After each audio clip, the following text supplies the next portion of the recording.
ದೇಶದಲ್ಲಿ ಪ್ರತಿಭಟನೆಯೊಂದು ಎದ್ದಿದೆ. ಇಲ್ಲಿಯವರೆಗೆ ಜಾತಿಯ ಕಾರಣಕ್ಕಾಗಿ ವಿಶೇಷ ರೀತಿಯ ಗೌರವ ಸವಲತ್ತನ್ನ ಅನುಭವಿಸಿದ, ಜಾತಿ ತಾರತಮ್ಯವನ್ನ ಮಾಡ್ತಾ ಬಂದಿರುವ, ಜಾತಿಯ ಕಾರಣಕ್ಕೆ ಸಮಾಜದಲ್ಲಿ ಎಲ್ಲ ಗೌರವ ಸವಲತ್ತುಗಳನ್ನ ಪಡೆದ ಸಮುದಾಯಗಳು ಪ್ರತಿಭಟನೆಗೆ ಮುಂದಾಗಿದ್ದಾವೆ. ಯಾಕೆ ಈ ಪ್ರತಿಭಟನೆ? ನಿಮಗೆ ರೋಹಿತ್ ವೇಮುಲ ಅವರ ಆತ್ಮಹತ್ಯೆ ಪ್ರಕರಣ ಗೊತ್ತಿರಬಹುದು. ಹೈದರಾಬಾದ್ ಯೂನಿವರ್ಸಿಟಿಯಲ್ಲಿ ಅವರು PhD ಮಾಡ್ತಾ ಇದ್ರು. ಸತತವಾಗಿ ತಾವು ಮತ್ತೆ ತಮ್ಮಂತ ಸಮುದಾಯಗಳ ವಿದ್ಯಾರ್ಥಿಗಳು ವಿಶ್ವವಿದ್ಯಾನಿಲಯದಲ್ಲಿ ಅನುಭವಿಸ್ತಾ ಇರುವಂತಹ ಜಾತಿ ತಾರತಮ್ಯವನ್ನ, ದೌರ್ಜನ್ಯವನ್ನ ಪ್ರಶ್ನಿಸಿದವರು ರೋಹಿತ್ ವೇಮುಲ. ಸೊ ಪ್ರತಿಭಟನೆಯನ್ನ ನಡೆಸಿದ್ರು, ಕೊನೆಗೆ ನಿರಾಶರಾಗಿದ್ರು. 2016 ಜನವರಿ 17ರಂದು ಹೈದರಾಬಾದ್ ಯೂನಿವರ್ಸಿಟಿಯಲ್ಲಿ ಆತ್ಮಹತ್ಯೆ ಮಾಡ್ಕೊಂಡ್ರು. ಸೊ ವಿವಿಗಳಲ್ಲಿ ಅಂದ್ರೆ ಯೂನಿವರ್ಸಿಟಿಗಳಲ್ಲಿ ನಿರಂತರವಾಗಿ ದಲಿತ ಮತ್ತೆ ಆದಿವಾಸಿ ವಿದ್ಯಾರ್ಥಿಗಳ ಮೇಲೆ ದೌರ್ಜನ್ಯ ನಡೀತಾ ಇದೆ. ಈಗ ವಿಶ್ವವಿದ್ಯಾನಿಲಯ ಅನುದಾನ ಆಯೋಗ ಅಂದ್ರೆ UGC ಒಂದು ಹೊಸ ನಿಯಮವನ್ನ ತಂದಿದೆ. ಉನ್ನತ ಶಿಕ್ಷಣ ಸಂಸ್ಥೆಗಳಲ್ಲಿ ನಡೆಯುವ ಜಾತಿ ಆಧಾರಿತ ತಾರತಮ್ಯವನ್ನು ನಿಯಂತ್ರಿಸಲು UGC ಸಮಾನತೆಯನ್ನ ಉತ್ತೇಜಿಸುವ ನಿಯಮಗಳು 2026 ಅಂದ್ರೆ UGC promotion of equity in higher education institutions regulations 2026 ಅನ್ನ ತರೋದಕ್ಕೆ ಹೊರಟಿದೆ. ಇದರ ವಿರುದ್ಧ ಜನರಲ್ ಕ್ಯಾಟಗರಿಯವರು ಪ್ರತಿಭಟನೆಗೆ ಇಳಿದಿದ್ದಾರೆ. UP, ಬಿಹಾರ, ರಾಜಸ್ಥಾನದಲ್ಲೆಲ್ಲ ಕ್ಯಾಂಪಸ್ಗಳಲ್ಲಿ, ಯೂನಿವರ್ಸಿಟಿ ಕ್ಯಾಂಪಸ್ಗಳಲ್ಲಿ, ಕಾಲೇಜ್ ಕ್ಯಾಂಪಸ್ಗಳಲ್ಲಿ ಪ್ರತಿಭಟನೆ ಆರಂಭ ಆಗಿದೆ. ಸೊ ಕೆಲವು BJP ಯುವ ಮೋರ್ಚಾದ ನಾಯಕರೇನಿದ್ದಾರೆ, ಯುವ ನಾಯಕರು, ಅವರು ತಮ್ಮ ಪಕ್ಷದ ಪ್ರಾಥಮಿಕ ಸದಸ್ಯಕ್ಕೆ ರಾಜೀನಾಮೆ ಕೊಟ್ಟಿದ್ದಾರೆ. ಯಾಕೆಂದ್ರೆ ಆ ಕಾಯ್ದೆಯನ್ನ ಅಥವಾ ಆ ನಿಯಮವನ್ನ ತಂದಿರುವುದು ಅವರದೇ BJP ಕೇಂದ್ರ ಸರ್ಕಾರ. ಏನಿದು UGCಯ ಹೊಸ ನಿಯಮ? ಏನಿದು ವಿವಾದ?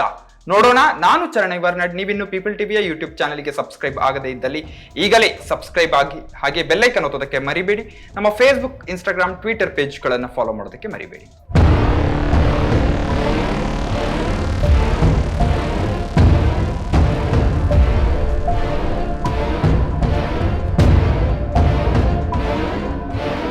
ಯೂನಿವರ್ಸಿಟಿಗಳಲ್ಲಿ, ಉನ್ನತ ಶಿಕ್ಷಣ ಸಂಸ್ಥೆಗಳಲ್ಲಿ ನಿರಂತರವಾಗಿ ದಲಿತ ಮತ್ತೆ ಆದಿವಾಸಿ ಮತ್ತೆ ಹಿಂದುಳಿದ ವರ್ಗಗಳ ವಿದ್ಯಾರ್ಥಿಗಳ ಮೇಲೆ ದೌರ್ಜನ್ಯ ನಡೀತಾ ಬರ್ತಾ ಇದೆ. ಈಗ ವಿಶ್ವವಿದ್ಯಾನಿಲಯ ಅನುದಾನ ಆಯೋಗ ಒಂದು ಹೊಸ ನಿಯಮವನ್ನ ತಂದಿದೆ. ಉನ್ನತ ಶಿಕ್ಷಣ ಸಂಸ್ಥೆಗಳಲ್ಲಿ ನಡೆಯುವ ಜಾತಿ ಆಧಾರಿತ ತಾರತಮ್ಯವನ್ನ ನಿಯಂತ್ರಿಸೋದಕ್ಕೆ UGC ಉನ್ನತ ಶಿಕ್ಷಣ ಸಂಸ್ಥೆಗಳಲ್ಲಿ ಸಮಾನತೆಯನ್ನು ಉತ್ತೇಜಿಸುವ ನಿಯಮಗಳು ಅಂದ್ರೆ UGC promotion of equity in higher education institutions regulations 2026 ಎನ್ನುವ ಕಾನೂನನ್ನು ತರೋದಕ್ಕೆ ಹೊರಟಿದೆ. ಈ ನಿಯಮವನ್ನ ಜನವರಿ 13, 2026ರಂದು ಅಧಿಸೂಚನೆ ಮಾಡಲಾಗಿದೆ. ಇದು 2012ರ ಹಳೆಯ ನಿಯಮವನ್ನು ಬದಲಾಯಿಸಿ ಈ ಹೊಸ ನಿಯಮಗಳನ್ನ ಜಾರಿಗೆ ತರಲಾಗಿದೆ. ಈ ಹೊಸ ನಿಯಮಗಳು ಎಲ್ಲ ಉನ್ನತ ಶಿಕ್ಷಣ ಸಂಸ್ಥೆಗಳಿಗೆ, ಯೂನಿವರ್ಸಿಟಿಗಳಿಗೆ, ಕಾಲೇಜುಗಳಿಗೆ ಮತ್ತೆ ಡೀಮ್ಡ್ ಯೂನಿವರ್ಸಿಟಿಗಳಿಗೆ ಅಪ್ಲೈ ಆಗತ್ತೆ. ಸೊ ಈ ನಿಯಮದ ಪ್ರಕಾರ ಜಾತಿಯ ಆಧಾರಿತ ತಾರತಮ್ಯ ಅಂದ್ರೆ ಏನು ಅಂತ ಒಂದು ಡೆಫಿನಿಷನ್ ಇದೆ. ಈ SC, ST ಮತ್ತೆ ಇತರ ಹಿಂದುಳಿದ ವರ್ಗಗಳು OBCಗಳ ವಿರುದ್ಧ ಮಾತ್ರ ಜಾತಿ ಅಥವಾ ಜನಾಂಗದ ಆಧಾರದ ಮೇಲೆ ನಡೆಯುವಂತಹ ತಾರತಮ್ಯ ಇದು. ಸೊ ಈ ಡೆಫಿನಿಷನ್ ಏನಿದೆ, ಇದು ಪ್ರತಿಭಟನೆಗೆ ಕಾರಣ ಆಗಿರೋದು. ಇಲ್ಲಿ ಈ ಪ್ರತಿಭಟನೆ ಮಾಡುವವರಿಗೆ ಸಮಸ್ಯೆ ಬಂದಿರೋದು ಅಂದ್ರೆ ಈ ಡೆಫಿನಿಷನ್ ನಲ್ಲಿ ಇಲ್ಲಿ ಜನರಲ್ ಕ್ಯಾಟಗರಿ ಅಥವಾ ಸವರ್ಣ ಜಾತಿಗಳ ವಿದ್ಯಾರ್ಥಿಗಳ ವಿರುದ್ಧದ ತಾರತಮ್ಯವನ್ನು ಸೇರಿಸಿಲ್ಲ ಎನ್ನುವುದು ಇವರ ಪ್ರಾಬ್ಲಮ್. ಇವರು ಅದಕ್ಕಾಗಿ ಬೊಬ್ಬೆ ಹೊಡಿತಾ ಇದ್ದಾರೆ. ಸೊ ಈ UGC ಯಾಕೆ ಈ ಹೊಸ ನಿಯಮವನ್ನು ತಂದಿದೆ? ತನ್ನ ಉದ್ದೇಶವನ್ನು ಇಲ್ಲಿ ಸ್ಪಷ್ಟವಾಗಿ ಹೇಳುತ್ತದೆ.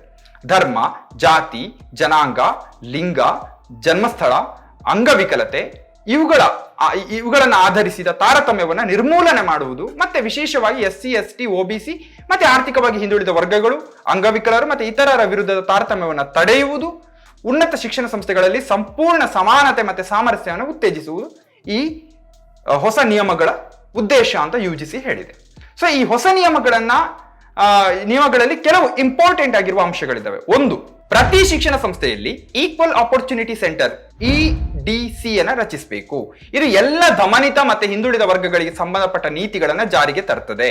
ಈ ಸೆಂಟರ್ ಏನಿದೆ, ಇದು ಜಿಲ್ಲಾಧಿಕಾರಿಗಳು ಮತ್ತೆ ಪೊಲೀಸ್ನವರೊಂದಿಗೆ ಸಂಪರ್ಕವನ್ನ ಹೊಂದಿರ್ತದೆ.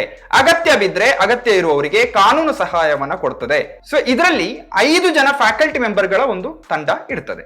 ಎರಡನೆಯದು, ಒಂದು ಈಕ್ವಿಟಿ ಕಮಿಟಿಯನ್ನ ಮಾಡಬೇಕು ಒಂದು ಶಿಕ್ಷಣ ಸಂಸ್ಥೆಯಲ್ಲಿ. ಇದಕ್ಕೆ ಆಯಾಯ ಶಿಕ್ಷಣ ಸಂಸ್ಥೆಯ ಮುಖ್ಯಸ್ಥರು ಅಂದ್ರೆ ಪ್ರಿನ್ಸಿಪಲ್ ಆಗಿದ್ರೆ ಪ್ರಿನ್ಸಿಪಲ್ ಅಥವಾ ವೈಸ್ ಚಾನ್ಸಲರ್ ಆಗಿದ್ರೆ ವೈಸ್ ಚಾನ್ಸಲರ್ಸ್, ಇವರು ಅಧ್ಯಕ್ಷರಾಗಿರ್ತಾರೆ. ಸೊ ಇದರಲ್ಲಿ 10 ಮಂದಿ ಸದಸ್ಯರು ಇರ್ತಾರೆ. ಈ 10 ಮಂದಿ ಸದಸ್ಯರಲ್ಲಿ ಅರ್ಧ ಜನ ಏನಿದ್ದಾರೆ 50% ಅವರು ರಿಸರ್ವ್ಡ್ ಕ್ಯಾಟಗರಿಗೆ ಸೇರಿದವರು. SC, ST, OBC, PWD ಅಂದ್ರೆ ಅಂಗವಿಕಲರು, ಮಹಿಳೆಯರು ಇರಬೇಕು. ಸೊ ಈ ಸಂಸ್ಥೆಗಳಲ್ಲಿ ಜಾತಿ ದೌರ್ಜನ್ಯ ನಡೆದು ದೂರು ಬಂದ್ರೆ, ಈ ಕಮಿಟಿಗೆ ದೂರು ಬಂದ 24 ಗಂಟೆಗಳಲ್ಲಿ ಒಂದು ಸಭೆಯನ್ನ ಕರಿಬೇಕು. 15 ದಿನಗಳಲ್ಲಿ ವರದಿಯನ್ನ ರೆಡಿ ಮಾಡಬೇಕು. 7 ದಿನಗಳಲ್ಲಿ ಆ ಕೃತ್ಯಕ್ಕೆ ಸರಿಯಾದ ಕ್ರಮವನ್ನು ತೆಗೆದುಕೊಳ್ಬೇಕು. ಇನ್ನು ಮೂರನೆಯದು ಈಕ್ವಿಟಿ ಸ್ಕ್ವಾಡ್ಗಳನ್ನು ರಚಿಸಬೇಕು. ಇವರು ಕ್ಯಾಂಪಸ್ನ ಮೇಲ್ವಿಚಾರಣೆ ಮಾಡಬೇಕು, ಒಂಥರ ಪೊಲೀಸ್ಗಳ ಹಾಗೆ. ಸೊ ಇವರು ಏನ್ ಮಾಡ್ತಾರೆ, ವಲ್ನರೇಬಲ್ ಜಾಗಗಳಲ್ಲಿ ತಾರತಮ್ಯ ತಡೆಗಟ್ಟೋದು ಮತ್ತೆ ತ್ವರಿತವಾದ ಪ್ರತಿಕ್ರಿಯೆಯನ್ನು ಕೊಡುವ ಕೆಲಸವನ್ನ ಇವರು ಮಾಡ್ತಾರೆ. ನಾಲ್ಕನೆಯದು, ಸೊ ದಿನದ 24 ಗಂಟೆ ಕೆಲಸ ಮಾಡುವಂತಹ ಈಕ್ವಿಟಿ ಹೆಲ್ಪ್ ಲೈನ್ ಅನ್ನ ಶುರು ಮಾಡಬೇಕು ಮತ್ತೆ ಈಕ್ವಿಟಿ ಅಂಬಾಸಿಡರ್ ಗಳನ್ನ ನೇಮಕ ಮಾಡಬೇಕು.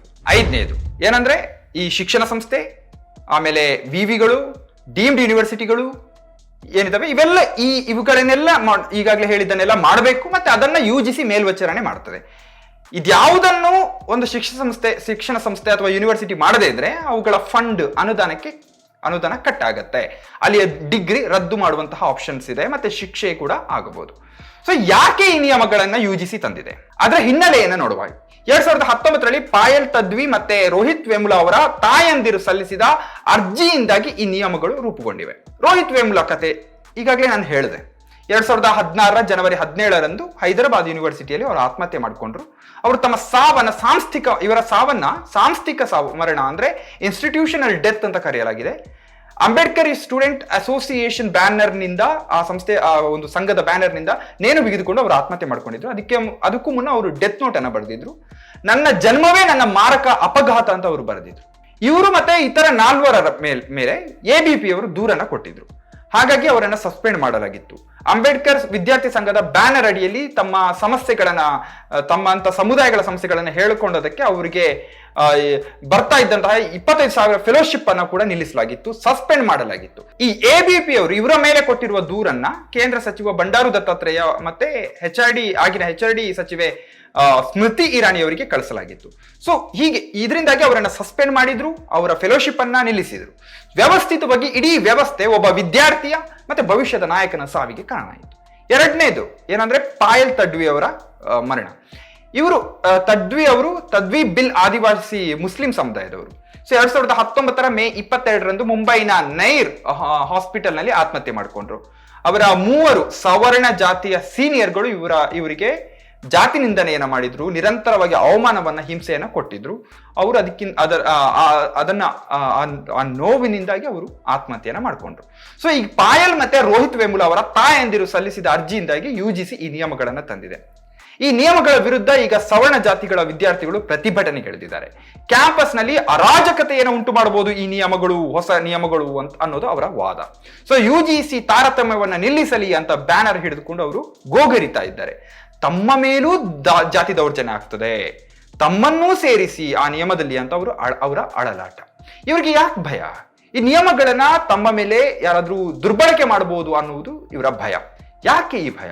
ಈ ಸವರ್ಣ ಜಾತಿಗಳ ವಿದ್ಯಾರ್ಥಿಗಳೇನಿದ್ದಾರೆ ಅವರು ಈ ದಲಿತ ಆದಿವಾಸಿ ವಿದ್ಯಾರ್ಥಿಗಳ ತಂಟೆಗೆ ಹೋಗದಿದ್ರೆ ಆಯ್ತು ಅಷ್ಟೇ, ಅವರನ್ನ ನಿಂದನೆ ಮಾಡದಿದ್ರೆ ಆಯ್ತು. ಅವರಿಗೆ ಯಾಕೆ ಇಷ್ಟು ಭಯ?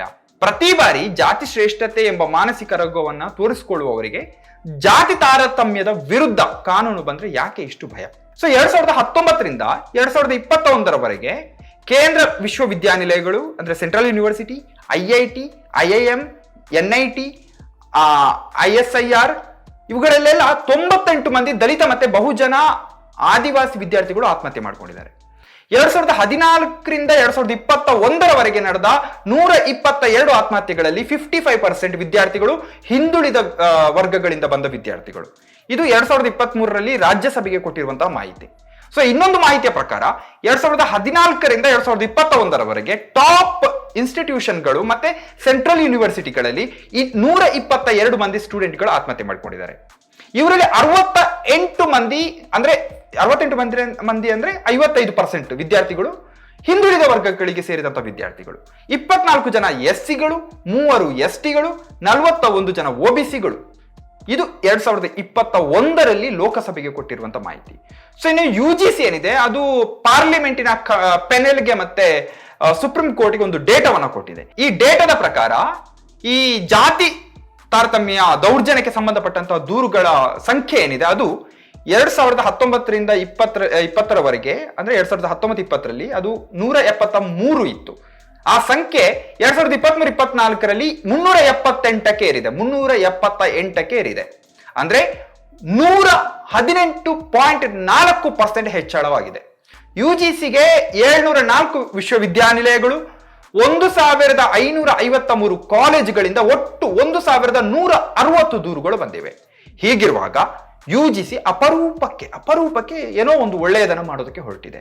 ಎಲ್ಲ ಸಂಸ್ಥೆಗಳಲ್ಲಿ ದಲಿತ, ಆದಿವಾಸಿ, ಹಿಂದುಳಿದ ವಿದ್ಯಾರ್ಥಿಗಳನ್ನ ಜಾತಿ ದೌರ್ಜನ್ಯದಿಂದ ರಕ್ಷಿಸೋದಕ್ಕೆ ಏನೋ ಒಂದು ಒಳ್ಳೆಯದನ್ನ ಮಾಡೋದಕ್ಕೆ ಹೊರಟಿದೆ.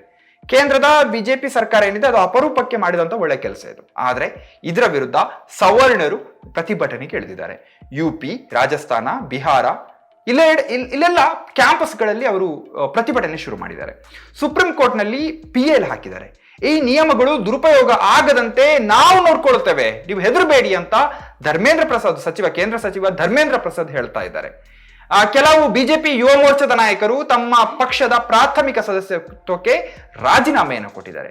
ಸೊ ತಾವು ಮಾಡುವ ಜಾತಿ ತಾರತಮ್ಯಕ್ಕೆ ಎಲ್ಲಿ ಅವಕಾಶ ಇಲ್ಲದಾಗುತ್ತೋ ಅನ್ನೋ ಭಯವ ಇವರಲ್ಲಿ, ಅಥವಾ ಎಲ್ಲಿ ದಲಿತರನ್ನ ಮೂದಲಿಸುವ, ಅವಮಾನ ಮಾಡುವ ಚಾನ್ಸ್ ಇಲ್ಲದಾಗುತ್ತೆ ಅನ್ನುವ ಭಯವ, ಅಥವಾ ನಾಲಿಗೆ ಹರಿಬಿಟ್ರೆ ಅವಮಾನ ಮಾಡಿದ್ರೆ ಶಿಕ್ಷೆಗೆ ಒಳಗಾಗಬೇಕಾಗತ್ತೆ ಅನ್ನೋ ಭಯವ? ನಿಜಕ್ಕೂ ಈ ನಿಯಮಗಳಿಗೆ ವಿರೋಧ ವ್ಯಕ್ತಪಡಿಸುವ ಅಗತ್ಯ ಇದೆಯಾ? ಈ ನಿಯಮಗಳು ಜನರಲ್ ಕೆಟಗರಿಯ ವಿದ್ಯಾರ್ಥಿಗಳಿಗೆ ತೊಂದರೆ ಕೊಡ್ತದೆಯೇ? ಜಾತಿ ವಿಭಜನೆಯನ್ನ ಹೆಚ್ಚಿಸ್ತದೆಯೇ? ಸುಪ್ರೀಂ ಕೋರ್ಟ್ನಲ್ಲೂ ಇದಕ್ಕೆ ಸವಾಲುಗಳು ಎದುರಾಗಿದೆ. ಈ ಬಗ್ಗೆ ನಿಮ್ಮ ಅಭಿಪ್ರಾಯವನ್ನ ಕಮೆಂಟ್ ಬಾಕ್ಸ್ ನಲ್ಲಿ ತಿಳಿಸಿ. ಹಾಗೆ ಈ ವಿಡಿಯೋವನ್ನ ಶೇರ್ ಮಾಡೋದಕ್ಕೆ ಮರಿಬೇಡಿ.